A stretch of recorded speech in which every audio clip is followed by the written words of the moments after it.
నమస్తే, welcome to gossips garage. అనుకున్నదొక్కటి అయినది ఒకటి, బోల్తా పడ్డావులే బుల్బుల్ పిట్ట. ఈ సినిమా పాట తెలంగాణలో ఓ ఎమ్మెల్యేకు సరిగ్గా సూట్ అవుతుంది.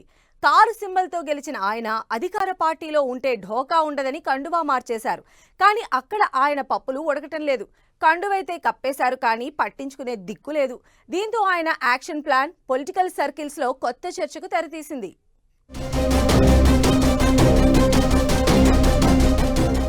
స్వరం మార్చిన ఎమ్మెల్యే దానంను కాంగ్రెస్ పట్టించుకోవడం లేదా? కాంగ్రెస్ పై దానం ఫ్రస్ట్రేషన్ కు కారణమేంటి? దానం మళ్లీ గోడ దూకేస్తారా? ఖైరతాబాద్ ఎమ్మెల్యే దానం నాగేందర్ రాజకీయమే వేరు. పవర్లో ఏ పార్టీ ఉంటే ఆ పార్టీ కండువానే కప్పుకుంటారనేది పొలిటికల్ సర్కిళ్లలో వినిపించే టాక్.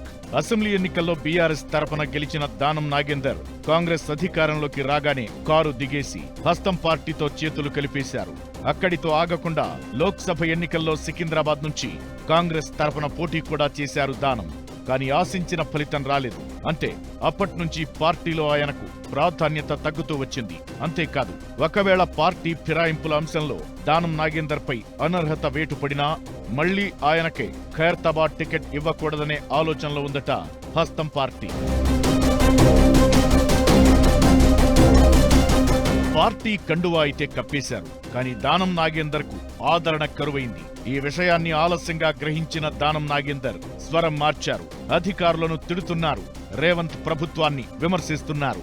సీఎం రేవంత్ రెడ్డి ప్రతిష్టాత్మకంగా ఏర్పాటు చేసిన హైడ్రాపై ఫైర్ అయ్యారు. తన ఇంటి దగ్గర ఆక్రమణలు తొలగించేందుకు సిద్ధమైన హైడ్రా అధికారులకు చుక్కలు చూపించారు. ఇప్పుడు ఫుట్పాత్ వ్యాపారులకు అండగా గొంతెత్తారు. అధికారుల తీరును విమర్శిస్తూ సంచలన వ్యాఖ్యలు చేశారు. అధికారులు ఒకచోట పనిచేస్తూ బదిలీలతో మరో చోటకి వెళతారని, కానీ ప్రజలకు ఏ ఇబ్బంది వచ్చినా స్థానిక ప్రజాప్రతినిధులను ఆశ్రయిస్తారని మర్చిపోవద్దంటూ డైరెక్ట్ వార్నింగ్ ఇచ్చారు. ఈ ఒక్క విషయమే కాదు, అల్లు అర్జున్ అరెస్ట్ ను తప్పుబట్టారు. ఫార్ములా ఈ కార్ రేస్ వ్యవహారంలో కేటీఆర్ ను వెనక్కేసుకొచ్చేలా మాట్లాడారు.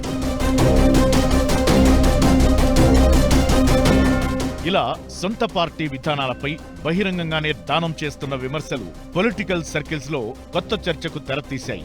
పక్క పార్టీ నుంచి వచ్చి సైలెంట్ గా ఉండకుండా ఈ రచ్చేంటనేది గాంధీ భవన్ నుంచి వినిపిస్తున్న మాట. అంతేకాదు, సీఎం రేవంత్ రెడ్డితో సహా మంత్రులు, కాంగ్రెస్ నేతలెవరూ దానంను దగ్గరకు కూడా రానివ్వడం లేదనేది పొలిటికల్ గాసిప్. కేబినెట్ బెర్త్పై ఆశల్లేవు, వ్యక్తిగత వ్యవహారాలకు ఛాన్స్ లేదు. ఎన్నో ఆశలతో బీఆర్ఎస్ నుంచి అధికార కాంగ్రెస్ లోకి జంప్ అయితే ఇదేం గోల్రా బాబు అని దానం డైలమాలో ఉన్నారట. అందుకే పార్టీ పైన, ప్రభుత్వం పైన అవకాశం దొరికినప్పుడల్లా ఫైర్ అవుతున్నారని పొలిటికల్ సర్కిళ్లలో వినిపిస్తున్న మాట.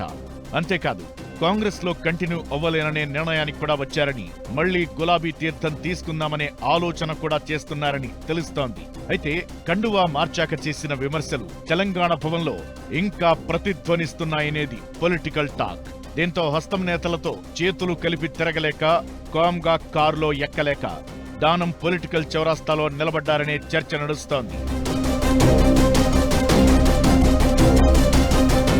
ఈ గాసిప్స్ ఇలా ఉంటే, తాజాగా సీఎం రేవంత్ దావోస్ పర్యటన సక్సెస్ పై దానం పెట్టిన ఫ్లెక్సీలు ఆసక్తికరంగా మారాయి. పెట్టుబడుల్లో సీఎం గేమ్ చేంజర్ అంటున్న దానం మరో చర్చకు తెరదీశారు. ఇంతకీ దానం ఇటా అటా ఎటు?